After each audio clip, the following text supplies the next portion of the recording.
Hitler held the super race with great reverence and respect. These beings have light blonde hair and blue eyes, the total opposite of Hitler's appearance.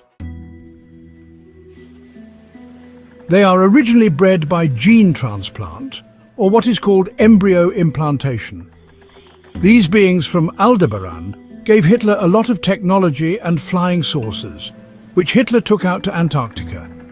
They were responsible for the technology and plans for a superior race. Hitler was actually breeding a superior race for the extraterrestrials. Hitler hated Nubians, although initially he did not hate Nubians. He began to hate them after a well-known Nubian, a man named Jesse Owens from Ohio State, embarrassed him at the Summer Olympics of 1936 and broke the world records, burying the myth that one race or group of people is better than the other. Hitler was attempting to breed a race of beings called Aryans, who he said would be a perfect and superior race, people with blonde hair and blue eyes, which describe what types of beings. Anton's or Ashtar's people, the Ashtar command. Do you see how this all ties in? Meaning, when Jesse Owens dominated the competition in the 100 meters, 200 meters, the long jump and the 400-meter relay, he beat the superhumans that Hitler had genetically bred. And after Jesse Owens won the 100 meters and then the second competition against the Germans, Hitler became embarrassed, walked out of the stadium and didn't even acknowledge Jesse Owens. That is why he hated Nubians. He was able to breed these Aryans with the help and technology of the Lyran Empire, who are another species of extraterrestrials. The phonetics of Lyran and Aryan show the connection between Hitler's Aryan movement and the Lyran Empire. Even though Adolf Hitler was considered a tyrant or an evil person, it is he who the extraterrestrials communicated with. This group of blonde-hair, blue-eyed Hermanoids, the Ashtar command.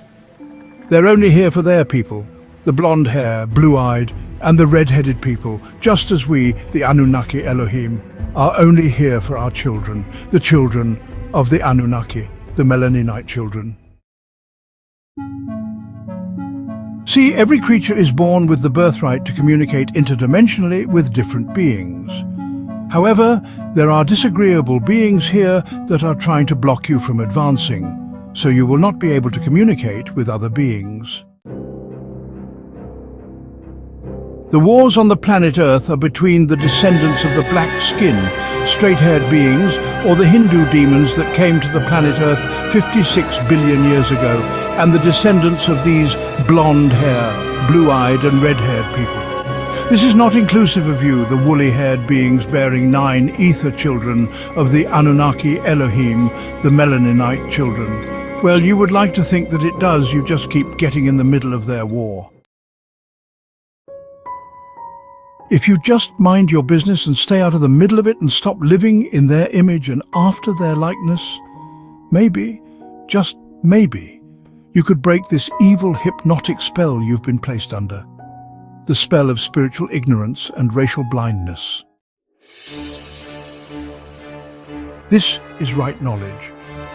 No matter what we say about Hitler, Hitler was not trying to breed a superior race like himself, but a group that he thought would be superior like the extraterrestrials that he was communicating with. Thus, this would make you question whether or not he was focusing on the betterment of the population of the planet or ego-tripping.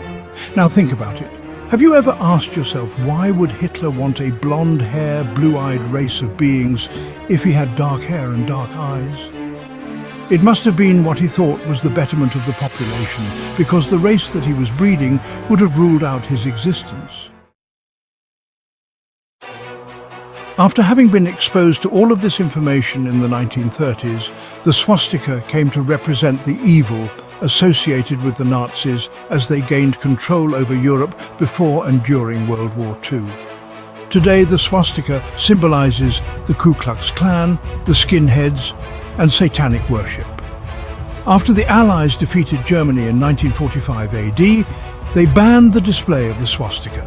The Allies beat Germany in the war, but they did not defeat the Reich. In fact, under Admiral Byrd of the United States Navy, the Allies launched an attack on Antarctica because that is where Hitler had the German UFOs based. Admiral Byrd was given 8 months and unlimited funding to pull it off successfully, but the Allied forces were defeated in 8 weeks. The Allied forces knew that Germany had UFOs because Admiral Byrd told them that if there was a war, they would have to deal with an aircraft that could fly from pole to pole. Even greater is the Men in Black. There were accounts given by hundreds of people in the 1950s about the mysterious Men in Black, also called MIB, visiting them after they had encounters with extraterrestrials. The Men in Black would scare people into silence about their encounters. An eyewitness quoted one of the Men in Black as saying, "Look, boy, if you value your life and your family's too, don't talk any more about this sight of yours." They are usually described as having pale faces and somehow foreign-looking, often with slanted eyes. Although they sometimes appear alone, they usually travel in threes. Nearly all have been seen in their dark attire consisting of black suits, black ties and white shirts. These Men in Black were none other than the Gestapo, the secret police force of Nazi Germany. Yes, the Gestapo. The Gestapo was known for its power and brutality. Their purpose was to gather any information and distort any truth about UFOs. Gestapo is a short form of Geheime Staatspolizei, which is German for secret state police. The Gestapo was created in 1933 AD and was combined with the German regular police force in 1936 AD. In the 1920s AD, the swastika was chosen as the symbol of the National Socialist Party of Germany. It came to represent the evil associated with the Nazis as they gained control of Europe before and during World War II. After the Allies defeated Germany in 1945 AD, they banned the display of the swastika emblem.